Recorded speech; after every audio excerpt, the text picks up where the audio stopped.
Hi hello నమస్తే, నేను మీ Sindhu. Welcome back to our YouTube channel Sindhu's kitchen. ఈరోజు వీడియోలో ఇంట్లోనే పూతరేకులు ఎలా ప్రిపేర్ చేసుకోవాలో చూపించబోతున్నాను. ముందుగా వీడియోకి లైక్ చేయండి.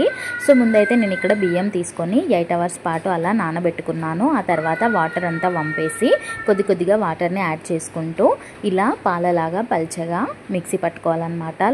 ఈ పిండి అనేది పల్చగా ఉండాలి. తర్వాత షుగర్లో 2 ఇలాచీ వేసి, 1 కప్పు షుగర్లో 2 ఇలాచీ వేసి ఇలా ఫైన్ పౌడర్ లాగా చేసి పెట్టుకున్నాను. అలాగే డ్రై ఫ్రూట్స్ మీ ఇష్టం ఉన్నవి తీసుకోవచ్చు. నేను ఇక్కడ బాదాం, కాజు తీసుకొని అది కూడా పౌడర్ చేసుకున్నాను. ఇప్పుడు ఒక కాటన్ క్లాత్ తీసుకొని వాటర్లో ఇలా తడిగా చేసి పెట్టుకోవాలన్నమాట. మనం పిండి పూతరేకులు వేసుకోవడానికి కాటన్ క్లాత్ అనేది బాగా యూజ్ అవుతుంది. అలాగే మిక్సీ పట్టుకున్న పిండిని ఒక గిన్నెలోకి తీసుకొని ఇలా చేత్తో అనుకుంటే ఏమైనా లమ్స్ ఏమైనా ఉన్నా పోతుంది. అండ్ గట్టిగా అవుతుంటుంది కదా, అది కూడా ఈవెన్గా పల్చగా వస్తుందన్నమాట. సో ఇందాక మనం నానబెట్టుకున్న క్లాత్ ఉంటుంది కదా, ఆ క్లాత్ని ఇందులో ముంచుకోవాలన్నమాట. సో మనకు పూతరేకులు వేయడానికి ఈ క్లాతే యూజ్ అవుతుందన్నమాట. సో మన దగ్గర కుండ లేదు కాబట్టి మనం ఇక్కడ ప్యాన్తో వేసుకోవాలన్నమాట. నాన్ స్టిక్ ప్యాన్ పైన నేను ఇక్కడ వేసి చూపిస్తున్నాను. అందుకని కాటన్ క్లాత్ అనేది యూజ్ అవుతుంది. కుండ పైన వేసినా కూడా కాటన్ క్లాత్తోనే వేస్తారండి.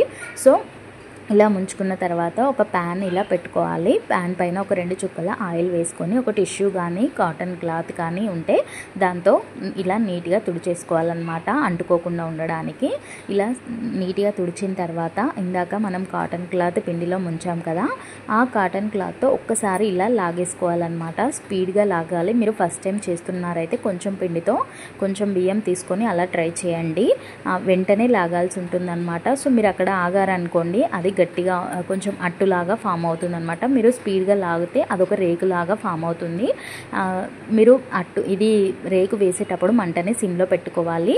ఆ తర్వాత ఈ రేకు వేసిన తర్వాత హై ఫ్లేమ్లో పెడితే రేకు అనేది దానంతట అదే ఊడొస్తుంది. ఆ తర్వాత ఈ ప్యాన్ని మొత్తం నీట్గా క్లీన్ చేసుకోవాలన్నమాట. సో నెక్స్ట్ దానికి అంటకుండా ఉంటుంది. ఇలా క్లీన్ చేసుకొని మళ్ళీ ఇలా స్పీడ్గా లాగాలి. కాకపోతే ఇక్కడ గమనించాల్సింది ఏంటంటే సిలిండర్ పైన మొత్తం పిండి పడుతుంది, మీ డ్రెస్ పైన కూడా పిండి అనేది పడుతుంది. కాకపోతే మీరు టేస్ట్ని మాత్రం చక్కగా ఎంజాయ్ చేయొచ్చు అనమాట. సో వేసేటప్పుడు సిమ్లో పెట్టుకోవాలి మంటను, ఆ తర్వాత హై ఫ్లేమ్లో పెట్టేసుకోవాలి. ఇలా లాగేశారనుకోండి కాసేపటికి అదే దానంతట అదే ఊడొస్తుంది. నేను ఇక్కడ నాన్ స్టిక్ ప్యాన్ పైన చేశాను కాబట్టి నాకు అదే ఊడొచ్చిందనమాట.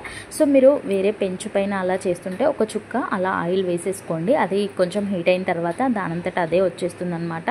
సో ఇలా మనకి ఎన్ని పూతరేకులు కావాలో అన్నీ చేసేసుకోవాలన్నమాట. నేను ఇక్కడ వేసి చూపిస్తున్నాను కదా.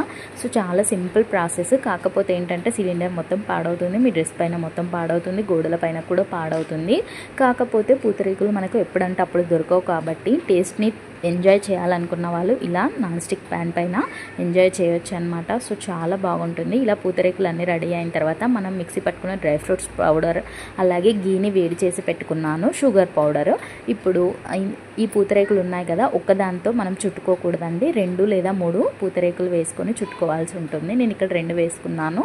దీనిపైన sugar powder and dry fruits powder వేసుకోవాలి. అలాగే కరిగిచ్చిన గీ ఉంది కదా, ఆ గీ వేసుకొని ఈ స్టఫ్ అంతా బయటికి రాకుండా ఇలా ఫోల్డ్ చేసుకోవడమే అనమాట. వీడియోలో చూపించినట్టుగా ఇంకొకటి కూడా నేను ఫోల్డ్ చేసి చూపిస్తున్నాను. 2 లేదా 3 వేసుకోవాల్సి ఉంటుంది రేకుల్లో. ప్రతి దానిపైన ఇలా sugar powder, dry fruits powder, అలాగే గీ వేసుకోవాలి. గీ వేసుకొని ఇలా చుట్టుకోవాల్సి ఉంటుంది అనమాట. సో నేను ఇక్కడ 2 పూతరేకులు తీసుకున్నాను, మీరు 3 కూడా తీసుకోవచ్చు.